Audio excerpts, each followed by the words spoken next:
Hello all. Well, let's talk about space mining today.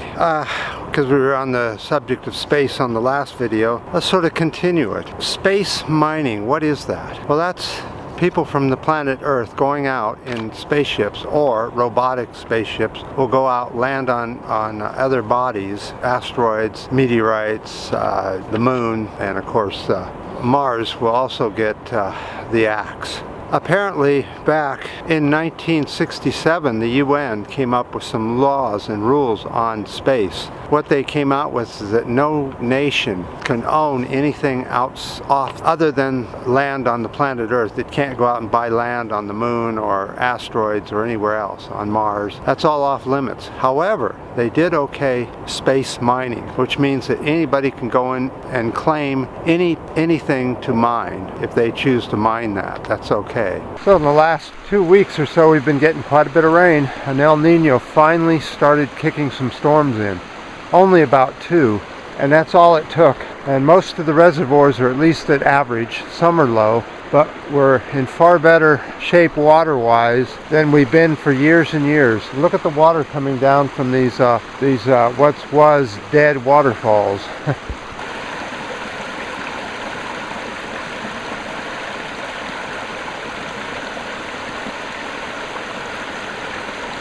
Because of this, there have been all kinds of new companies starting up right now to start to do space mining. Of course, the moon will be one of the first ones mined, and then asteroids. They're looking for rare earth elements, the kind that make electronics, the kind that is on planet Earth but in very, very small amounts. Most of the rare earths fell into the planet, down into the molten lava, and it just constantly stays molten and you can never get it. But apparently there's quite a bit of it down inside the planet. So there's a couple of companies, for example, one of them's called Deep Space and the other one is Planetary Resources. Boy, that's scary. So how are they planning on extracting these resources? Well, the way they're planning on doing it is either surface or just below the surface. There's no talk of tunneling. So the problem here is that within a couple hundred years, the moon could just be an ugly gray dot up in the sky. And who wants that? You know, you're going to take the look of the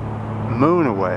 Now, I'm not against space mining, of course I'm for it, but you've got to do it in an environmentally way of thinking, such as tunneling. When you tunnel, you can leave the surface the way it is so that it doesn't get ugly looking. You don't want to look up at the moon and see a big ugly gray ball sitting up there versus this beautiful thing we have now.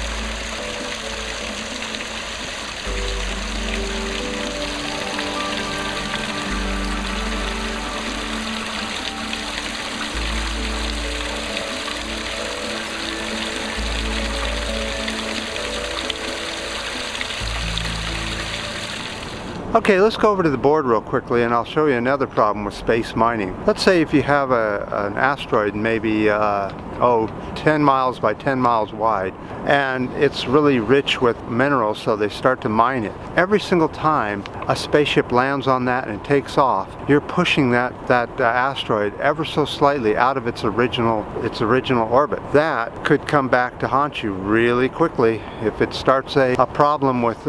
Once it gets knocked out of orbit, then it's going to go ahead and knock other asteroids and ice rocks and everything else in space. It's going to just completely mess it up, and you're going to end up having a shower of meteors coming down on the planet Earth. So it's really important that we stay away from the small ones, that we only mine the big ones, you know, and the ones that won't be affected by us mining on it. I would strongly urge that we do not use dynamite and that sort of thing, that we just drill and dig, you know, very smooth, very slowly and methodically, and make sure that we don't disturb anything that doesn't need to be disturbed.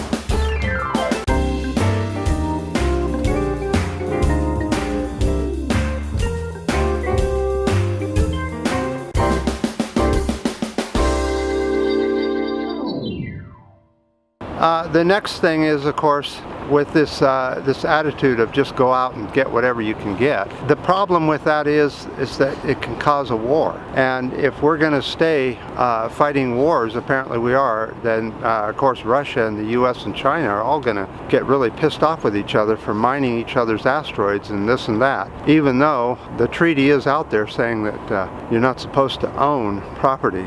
So as of right now, we know of 13,500 near-Earth asteroids floating around. That's quite a few bodies. So you can see why I'm a little bit concerned about just recklessly going out and endlessly mining on asteroids and that without doing some serious study first. And I don't mean just looking for the minerals. I mean real study about what happens when you push an asteroid or you hollow it out and you end up making it half the weight. Does it still, you know, go the same speed and the same direction as it did before when it was the other weight? You know, does it change orbits? You know, these are all things that have to be looked at. And it's not my generation that's going to suffer. It's the one after this that would be suffering from such a catastrophic event as a meteor shower on planet Earth. You know, when you have house size or state size boulders coming crashing down on the Earth.